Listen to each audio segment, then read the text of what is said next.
Shake hands one more time. When it gets to 0, we'll start, gentlemen. Good luck. Hey, play hard, fella. I'm gonna come right.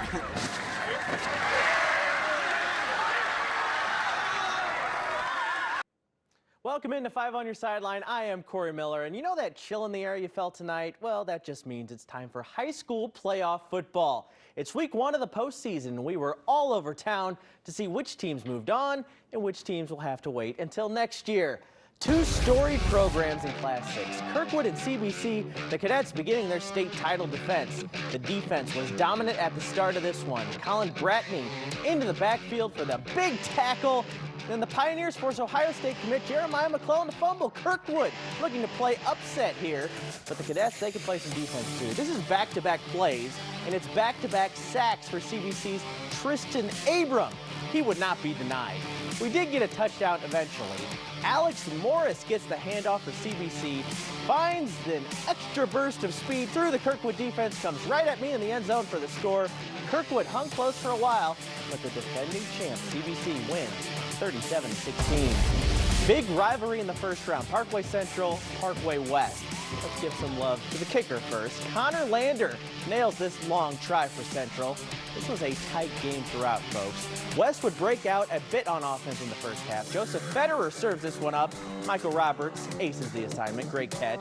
Federer then takes it in himself for 6 points for the Longhorns. That pair would connect on some more big plays, too. Look at what Roberts does after the catch on this one. Not quite going to be a touchdown, but a great play nonetheless. This is a nail-biter, everybody. West hangs on to win, though, 20-17. Francis Howell began their state title defense against Vianney at home tonight, and it started strong.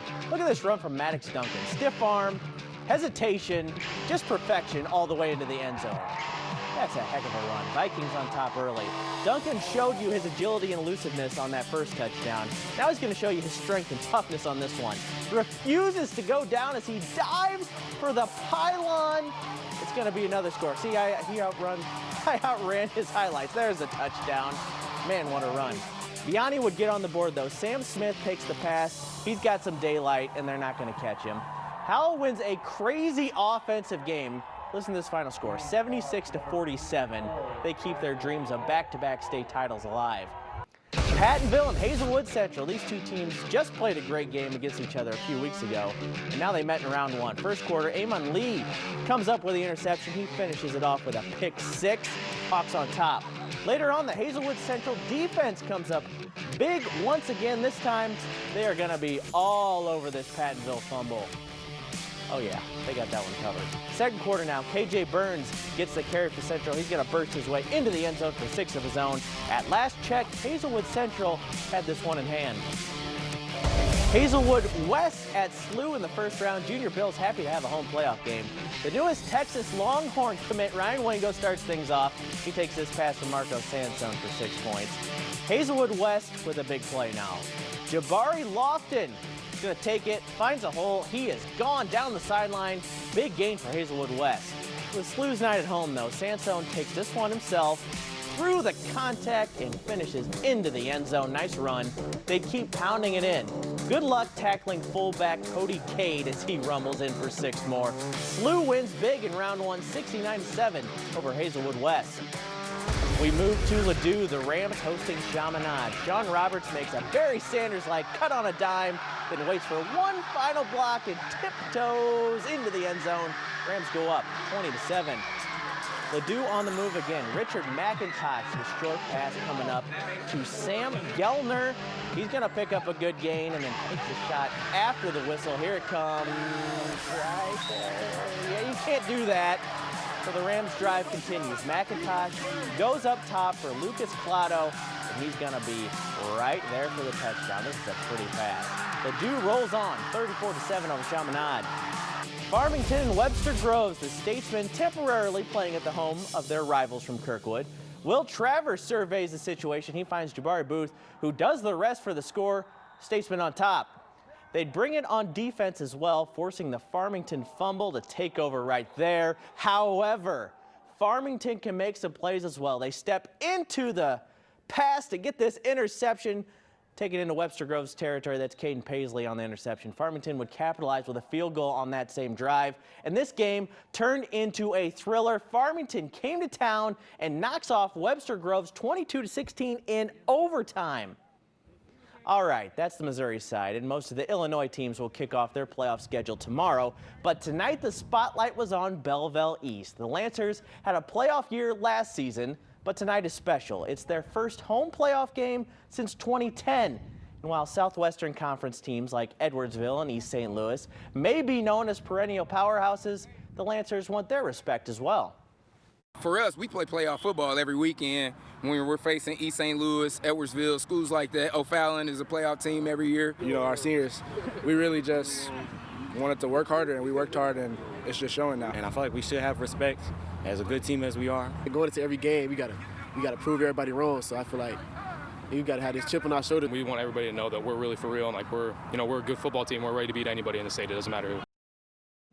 I think the Lancers came to play tonight. This is Xavier Moody fielding the opening kickoff against East Aurora. He cuts to the far side and then turns on the afterburners. No one will even touch him as he goes in for 6. And right off the bat, it's a 6-0 Belleville East lead. Can't start any better than that. Plenty of speed left in Moody's legs. He takes the short pass. He's surrounded by white jerseys. Well, not really, because he just outruns them all. He does not stop until he's in the end zone, and he is pumped up. So is everybody at Belleville East, too. Lancer fans tried to put out the warning that their guys were beasts. I don't know if East Aurora listened, though. Brandon Coleman gets his turn to show off. He also has got some speed to burn. Wins the race to the end zone as East is on their way to victory. The final 72-0. Let's take a look at some other scores from around the area tonight. Eureka, Washington, Redbud, St. Mary's, and Warrenton are all among those moving on in the playoffs after round 1.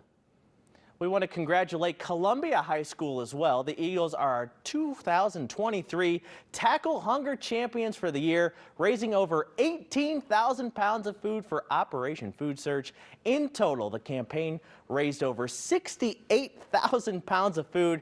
That's enough to provide quality nutrition to over 17,000 people for a day. Thanks also to our partner, Neighbors Credit Union. Hey, it's not just football playoff season. We had some titles to hand out in softball today as well. Congrats to Washington and Francis Howell. The Blue Jays beat Helias 3-1 to win their championship, and the Vikings of Francis Howell beat Blue Springs 8-0 to win their title. Congrats to the new state champs. All right, we're talking a lot of soccer after the break. Big Sunday night on deck at City Park.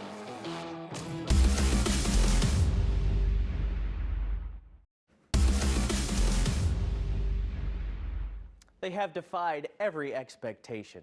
They've electrified the city. Now it's time for City SC to add another chapter to their debut season. Their first ever playoff series just happens to be a matchup with their regional rival in Sporting Kansas City. The countdown is on to Sunday night, and everyone knows the emotion at City Park will be at an all-time high. I don't think this game's got to do much about the tactical battle. For sure there'll be shifts and moments and little tweaks here and there, but I think it's about the willingness, the grit, the desire, the determination of what got us to where we are, and what we believe in, and how we can pull out performances that we have recently. So. I mean, both home games, we've scored 4 goals, and kind of like I talked about with momentum, we scored 1, and then 2, 3, 4 just happened so quick because the fans were just going crazy. To just start off on the right foot, I think obviously putting pressure on them at home, we know what the atmosphere is going to be. It's going to be incredible. So in order to harness those emotions, I think is going to be a big thing for us right away. Obviously not get too over amped, but you want to be able to still channel that energy the right way. It's good. I like rivalry, like those playoffs games, and it gives us more energy, to come to these games, to fight more. For me, it's like I'm going to like a battle. So you got to prepare mentally and physically to those games. Coming up, the Blues pitched a shutout last night. Tonight, it has been a different story. I'll have that after the break.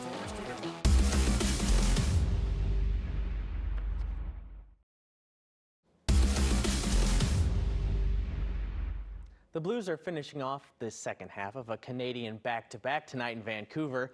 Last night was a success with a shutout win in Calgary. they were hoping for a repeat performance. Jordan Binnington getting the call after Joel Hofer's shutout last night against the Flames. If he needed a reminder about last year, here it is. The Canucks break in and Sam Lafferty rings it off the goal post. That was close. The Blues were being outshot 8-0 when Quinn Hughes gets the shot, and this one goes in. Right now it is 4-0 in the second period. World Series Game 1, it's still going on, so I can't show you highlights, but here's a look at how the game has gone. Tommy Pham went deep, good for Tommy. Zach Gallen went 5 innings, and Adolis Garcia stayed hot with a couple of hits. But hold the phone, right now the game is tied 5-5 in the 9th inning. That will do it for me in 5 on Your Sideline tonight. I'm Corey Miller. Have a great night, St. Louis.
Signing off for now, but don't forget, 5